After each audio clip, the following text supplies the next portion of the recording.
What was it like to just get back out there today? It's good to be back out. I saw a lot of energy, a lot of guys that were excited to practice. Anytime you go through a off-season conditioning program, I think the guys are anxious to see the work they put in kind of come to fruition on the field, and we definitely made some improvements again in the weight room. So it's good to get back out there with the ball flying around. Wandale was saying today's practice was particularly tough for a day one. I mean, is that fair to say that you coaches expect way more out of him day one now as opposed to maybe last spring? The tempo was really fast today. They got a lot of reps. I think the receivers in particular had to run a lot. We're still a little thin at a few positions, that being one of them, so those guys are going to get a lot of reps in spring. The practice definitely moved around faster than it has the first day of spring ball the first 2 years, and I think that's mostly to do with familiarity of what we're doing. Is there any, have you made a decision on if McCaffrey would help you at receiver? Would he take any snaps out there? We talked about Luke and his role. I think there may be a time to talk about something else for him down the road. Right now he's competing to be the quarterback. That's what he is in our eyes. So we want to give him every chance in the spring to do that. Come fall, if he's not the guy, then I'm sure there's some ways that we can use him. Do you expect can he do everything this spring? Is he a little bit limited with what sort of work you expect him to get over the next 6 months? Adrian's a little limited. He had off-season shoulder surgery on his non-throwing shoulder.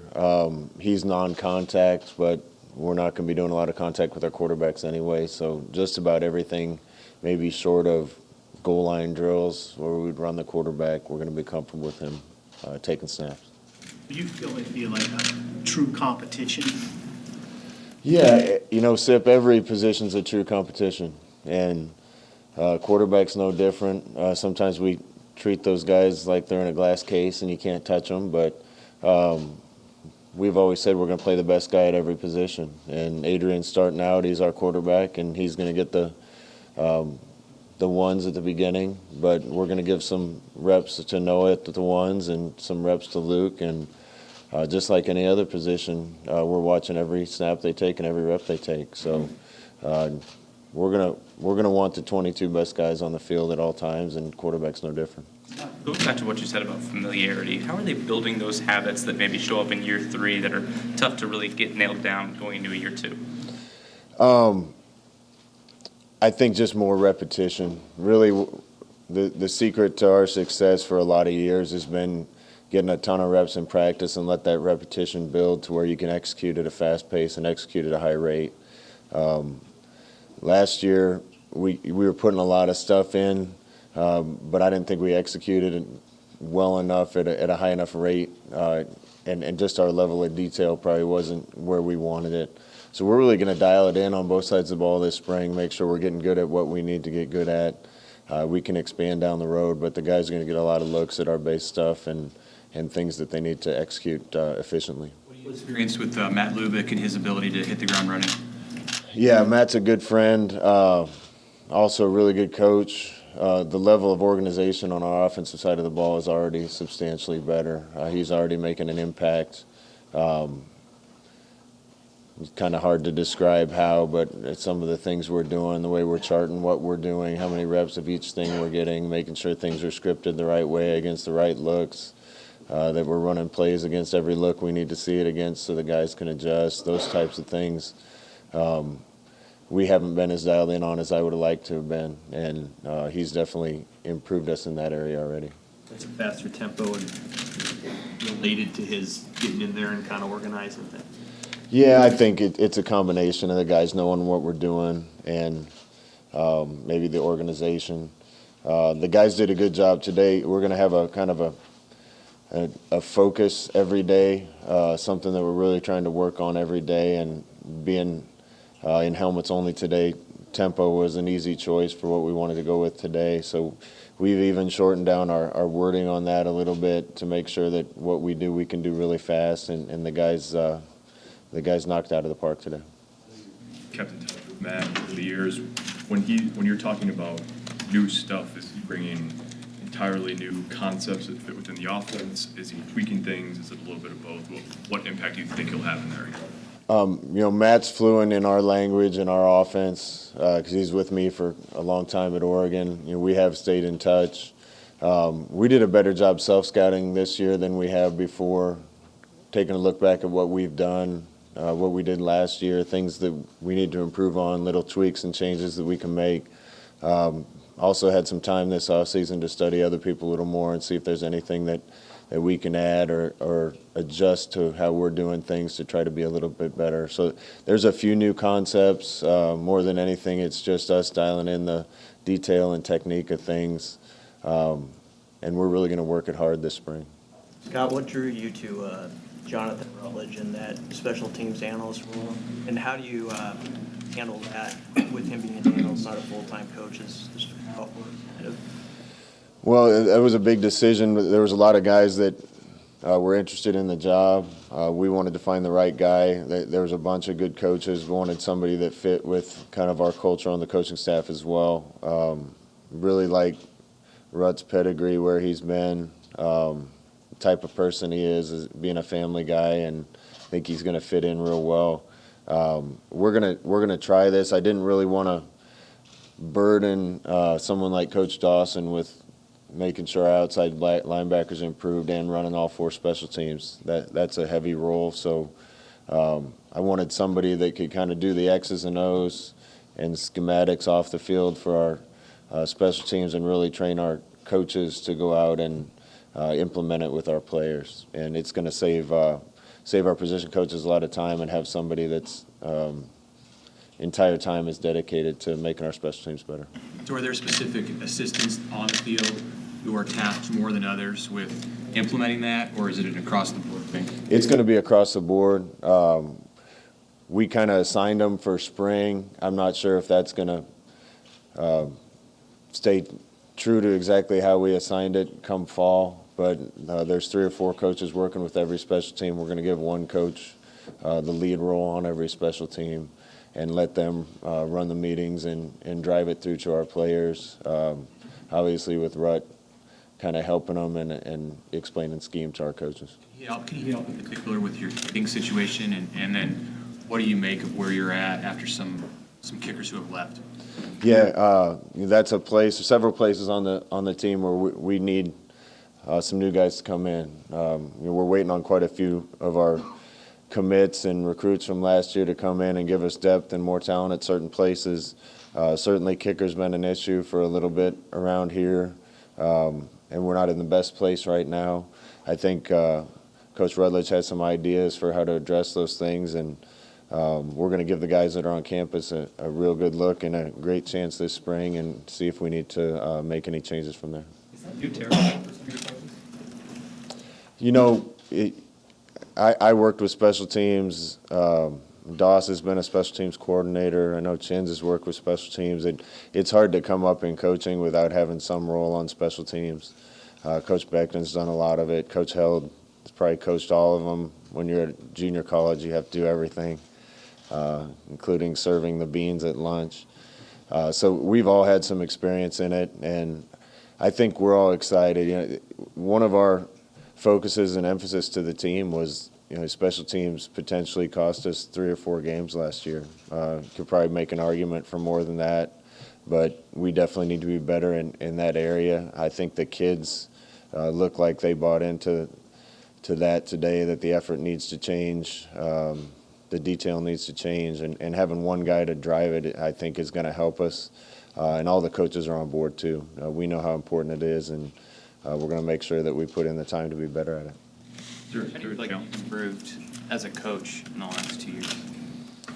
It's hard to say you've improved when you haven't won as many games as you want. But win or lose, there's always something that you can learn. I think more than individually any of us improving, it's probably improving as a group. I've always said there's a little bit different formula at every place that it takes to win, and I think we have the right idea of what the formula is, but it takes a while to implement it. And it's important in any organization, especially a football team, to make sure everybody's on the same page, everybody knows the objective, and everybody knows what their role is. And we're still evolving in that, but every day that goes by day, we're getting closer. 50 of your 85 scholarship players are sophomores or younger. A lot of walk-ons at that role too. And yet these are your guys. Do you feel like this is a young team, or do you feel like there's a lot of leaders, despite how old they might be, who can help this team along? Yeah, I think one of the keys in this league is going to be to have a veteran team and get old and stay old. Having guys out on the field that have experience, that are physically ready to play in this league. It's hard to flip a roster and get there fast. But it's funny on our team. I think we're really young at certain positions. We're going to be this fall. And there's some other places where I feel we got a ton of experience and really good leadership. So one of the keys for us is going to have our leadership from some of the veteran guys we have at some positions carry over and help other positions too. It can't be a segmented team where we have veteran DBs, but they're not helping out the young linebackers, or we have veteran tight ends and they're not helping out the young receivers.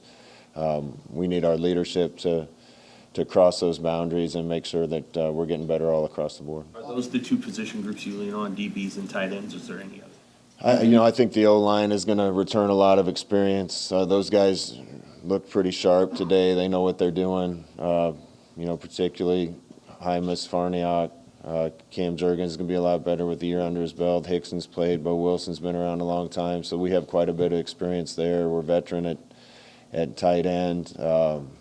We don't have a senior quarterback, but those guys have been around and doing what we're asking them to do for a long time. So really, running back other than Mills, we're going to be young, and receiver, we're going to be pretty young. And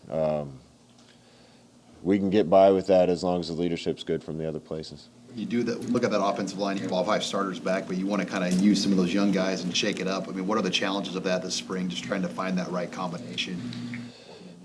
Well, they're all going to get reps. That's one of the great things about the way we practice. Guys are going to get a lot of reps. It's going to shake itself out. We're going to play Matt Farniok at some guard. I know he can play tackle. We're going to see how he looks at guard some. Really where he ends up is going to depend on whether a young tackle or a guard plays better, and we're going to get the best 5 on the field.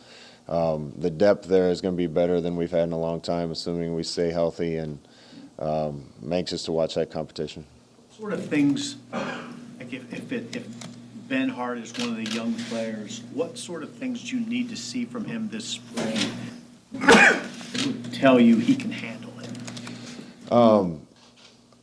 Bryce is probably like a lot of young guys. The talent was there. There's no doubt he had the ability to do it. It's kind of just waiting for him to cut it loose. There were several young guys out there today that I thought looked like completely different guys on the field in a good way. I haven't watched the tape yet, so that'll tell more, but I thought he had a really good first day, and several other young guys did as well. Where do you start with the defensive line? Obviously, you have a lot of production and snaps to replace there, and what do you make of the way that group has been constructed now? Yeah, that's another place. We got a couple old guys, and otherwise we're going to be playing a lot of new players. I think there's a ton of talent there. They just need to make sure they're focused and get it dialed in. A couple young guys were in the program last year that we have high hopes for. A couple new guys we've added. They got the right measurables, the right size, the right speed. We got to do a good job with coaches of getting them ready to replace the guys that we lost. What have you seen over the last couple of months, particularly from Adrian, as he has reviewed some of the things that happened to him health-wise and on the field last year? I can't say a lot about it other than he seems like he's in a really good place right now. I've lived this. When a team struggles, the team struggles are the quarterback struggles, and the quarterback struggles are the team struggles. And he cares as much as anybody on our team and wants to win as much as anybody on our team, so he takes that hard just like I would or just like you would. I can't say he seems like he's in a really good frame of mind right now, and thought all the quarterbacks, including Adrian, did a good job of going out and attacking it today. Some of the defensive players up here were heaping praise on Jordan Riley. What are your impressions of him so far? Yeah, Jordan, this is big picture thing, but a lot of guys stumble and make a mistake here or there in life, end up in a place you're not always thinking you're going to end up, and he certainly did that by ending up in a junior college. It's always rewarding if you give people kind of a second opportunity, a second chance, and they make the most of it. So Jordan's been doing everything right since he got here. He's got a bunch of ability. Was excited to see him out there today, and I hope he's one of the success stories where he gets his second chance in Nebraska and makes the most of it. Scott, most of the players we had up here talked about toughness being a big mantra for this team. Would you say that's coaching led or player led, that mantra? I think coaches need to demand toughness, but it better come out of the locker room or you're not really going to have a tough team. I was with a couple of my teammates this past weekend, and two of the toughest guys on our whole team. And guys like them didn't need anybody from the coaching office to tell them to be tough. That's just the way they were. They expected it themselves and expected it of one another. And I think we've been getting better and better at that, and I saw more of it out there on the field today than I've seen in a while. Do any guys ruled out for spring for injury or other reasons? Yeah, there's a few. Henry Gray is going to be out with his shoulder. Isaac Gifford's going to be out with his shoulder for spring. Can't really think of anyone else that is definitely ruled out for spring. There's some other guys that are limited or going to be out temporarily. How valuable was that redshirt season for that 2019 class? Most of those guys were able to sit out, and I guess how different are they looking as a group here so far? I thought several of them looked different than they did last fall. Ramir Johnson ran harder than I'd seen him. Jamie Nance had a really good day, which was awesome to see. He looked confident and looked like he was out there to make plays instead of just out there to be a freshman. Thought Bryce looked good, Brant Banks, Farmer, Newsom. A lot of those guys are going to be guys that we're going to have to count on this year. And I'm leaving a lot out, but we're expecting a lot out of those guys, and I saw good things in one practice today. We're moving forward to this image and likeness thing. How do you stay ahead of the curve before, so you're ready and prepared for the day when it does come? Nebraska's always been a leader and an innovator on a lot of things. I think the NIL decisions will benefit us greatly. There's very few places in the whole country where a player's name, image, likeness, personality can benefit them more than Nebraska, just because of the fan base, the excitement around here. I think Nebraska's been doing a great job with that. Football kind of took the lead on it. Jared Lambrick, our DFO, kind of took the lead and got us ahead of the curve. I think Bill Moose and Garrett Classy have done a great job kind of following football's lead a little bit and trying to make sure that we're ready to be at the vanguard of that for the entire athletic department. I don't think I'm spilling the beans here, but I think there'll be a big announcement coming probably in the next week or so that'll help Nebraska position itself as one of the leaders in that area. You make the big announcement now if you want. Yeah, I'm not the guy to do that. It's a ways out, Scott, with the red-white game. That's been a big recruiting piece for you guys, having that be a sellout. Not a sellout yet. How important is it to get the red-white game this year sold out to kind of help recruiting again? Yeah, it's important. I don't really have any doubt that our fans will fill the stadium by the time it's all said and done. We're going to have a bunch of recruits here just like we do every time for the spring game, every year. It's great to be able to tell them they'll get to see Memorial Stadium like it looks like on a Saturday in the fall, and that definitely helps us recruit. So we're looking forward to a packed house, and I have no doubt that Nebraska fans will do their part. With fans and media outside the program, sometimes things that happen can be surprising to us. Were any of the departures this offseason, including JD's, a surprise to you? Like, was there something that happened that you didn't see coming, or was this something that you guys kind of understood might happen and have been working through much longer than maybe we realized? Some of the departures were a little unexpected, but it's a team, and I got to focus on team success first, taking care of the guys. That's really all I do as a leader.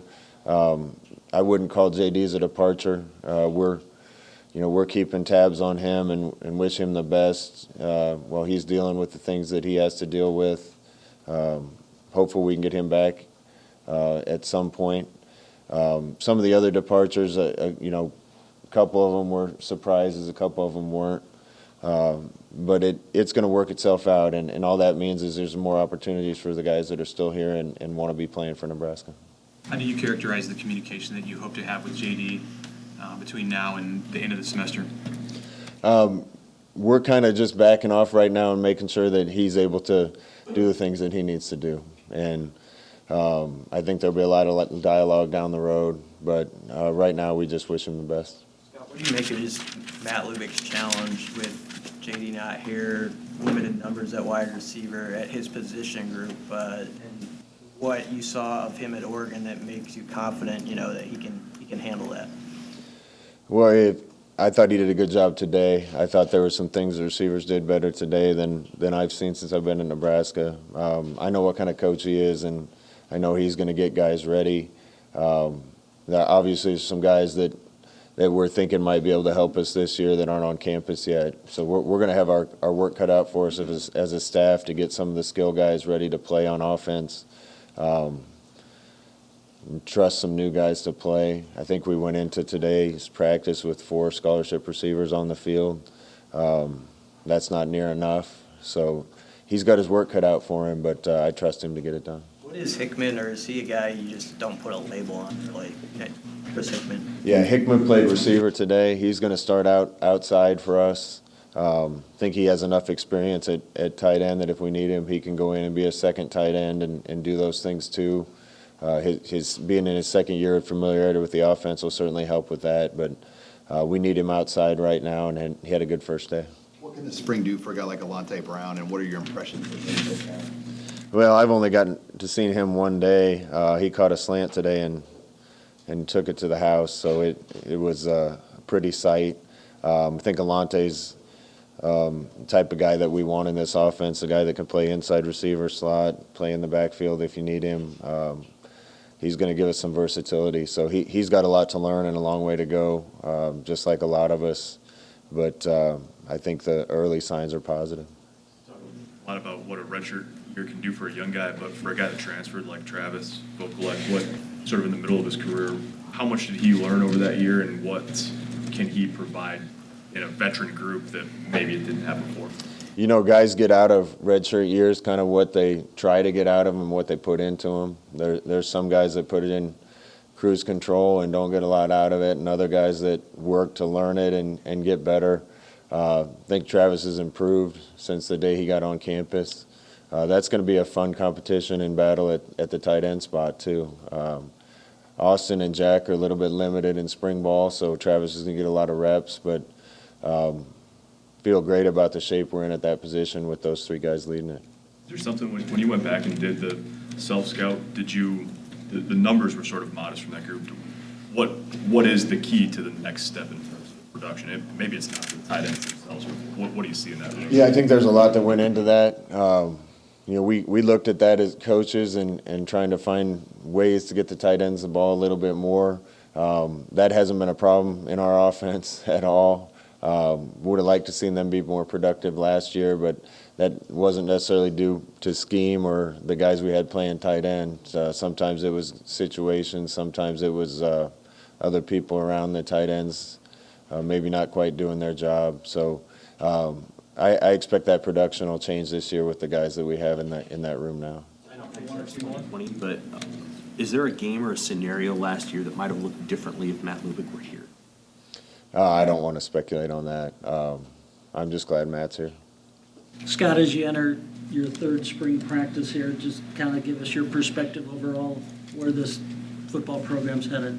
We talked about that on the elevator ride up, and you guys got me afraid to come up and say we had a good practice. I know everybody wants to hear how practice went, and I was pleased today, but if I tell you guys it was our best first day ever, then a bunch of you are going to go place bets on us to win the next Super Bowl. I understand now why Coach Osborne was so mild-mannered, and most he would ever say about a player is he's going to be a pretty good player, and I kind of get that now. You know, Nebraska fans, I love them. They're so excited about it, and if you say anything good about a player or a team, all of a sudden they're going to be the next Johnny Rodgers, and we're going to win the Big Ten. And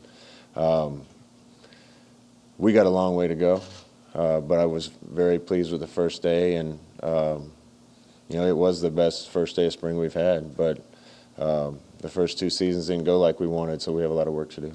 Anything else, Coach? All right. Hi, this is Jason Jorgensen, Sports Director at KRVN. Thanks for watching our YouTube video. To keep up to date with everything we have going on with our sports coverage, you can find that, and we'd love to have you subscribe to our channel. Just hit the little red button in the right corner.